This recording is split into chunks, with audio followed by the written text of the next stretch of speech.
Bagaimana tanggapan Ustadz tentang reuni 212 hari ini? Barakallahu fiik. Saya ingin bertanya saja, ya, semua orang yang berilmu insya Allah tidak perlu menggebu-gebu bahas ini, karena memang orang kalau yang punya akal sehat pun bisa menilainya, ya, menilai dengan nilai agama atau dengan nilai politik, ya kan? Sekarang saya bertanya, bukankah Nabi SAW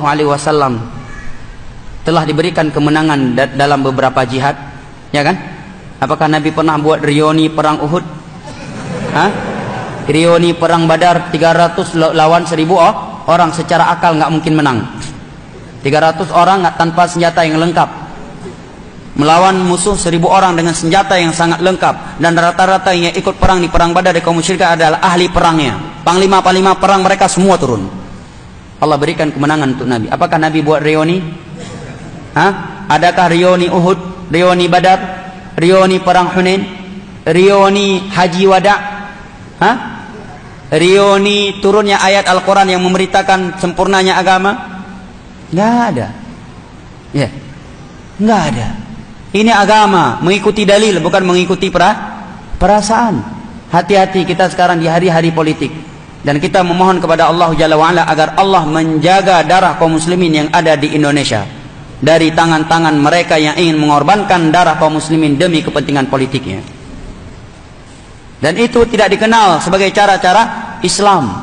Hanyalah orang-orang yang di luar Islam yang dikenal dengan cara-cara yang seperti itu, ya.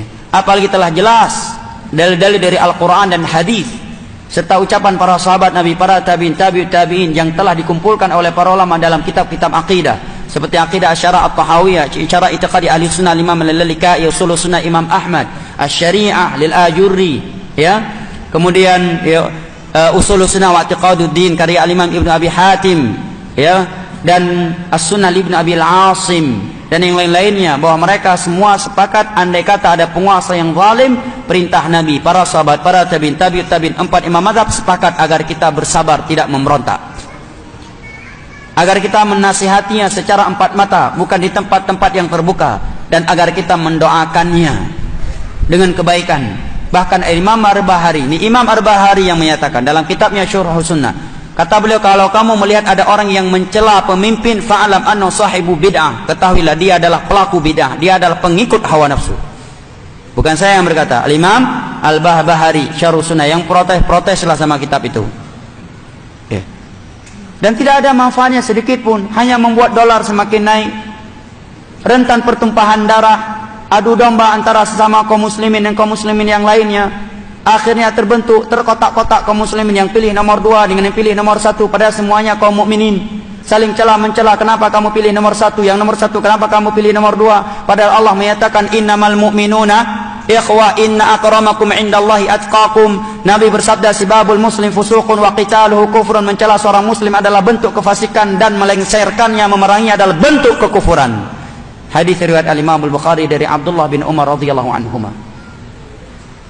Macet jalan, ada orang yang harus dilarikan ke IGD, akhirnya mati di tengah jalan gara-gara jalan macet. Wanita-wanita yang hamil yang harus sesar, jalan macet, tidak bisa dilarikan ke rumah sakit. Siapa yang bertanggung jawab ini?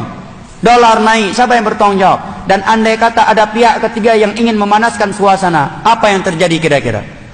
Siapa yang untung, siapa yang bahagia ketika ada masyarakat yang melemparkan TNI Polri yang sedang menjaga keamanan, yang mereka juga muslim? Siapa yang untung? Ketika terjadi demo, saling dorong-mendorong, saling lempar-melempar, siapa yang untung? Hah? Tidak ada keuntungan buat negara, buat Islam sedikit pun. Itu hanyalah menyebabkan kehancuran untuk negara dan untuk Islam itu sendiri. Ya, kita lihat setiap demo pasti ada yang tumpah darahnya, ya kan? Dan kita nggak tahu kalau ada pihak ketiga. Awalnya aksi damai, rupanya ada yang lemparkan satu granat, ya, mati orang yang ada di acara itu, dipanaskan suasana untuk memberontak, ya. Atau ada aparat keamanan yang mati, akhirnya temannya balas, jual korsa. Jadi apa negara ini? Utsman bin Affan dilengsarkan gara-gara hoak, ya. Tersebarnya fatwa bahwa Aisyah memerintahkan untuk memberontak kepada Utsman atau kepada Ali bin Abi Thalib, fatwa palsu. Dan tersebarkan selembaran kertas bahwa para sahabat Nabi memerintahkan masyarakatnya untuk melengsarkan Utsman. dan tersebarnya di Madinah lembaran-lembaran yang di situ ada stempel istana Utsman, bahwa Utsman memerintahkan Al-Ghazawiyah untuk membunuh beberapa sahabat Nabi. Padahal itu stempel yang diambil oleh budaknya, kemudian dia buat kertas palsu, tulisan palsu, sehingga orang semakin yakin. Maka Utsman sedang khutbah ditarik dari Jumat, ditusuk pahanya, dan beliau sedang baca Al-Quran dibunuh, ditusuk berulang kali dengan pedang oleh mereka kaum Khawarij. Mereka ahli salat 5 waktu, ahli tahajud, penghafal Al-Quran, berjenggot juga, bercelana cingkrang juga.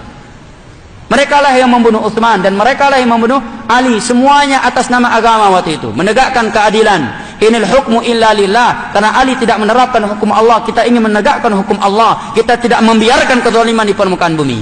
Utsman adalah nepotisme, kata mereka. Buktinya beberapa sahabat Nabi ditarik jabatannya dan diberi letakkan ke kerabat-kerabatnya. Itu lagu lama, bukan lagu baru. Malulah ya buat aksi-aksi tuntutannya dunia, tuntutannya BBM, tuntutannya ini, yang semuanya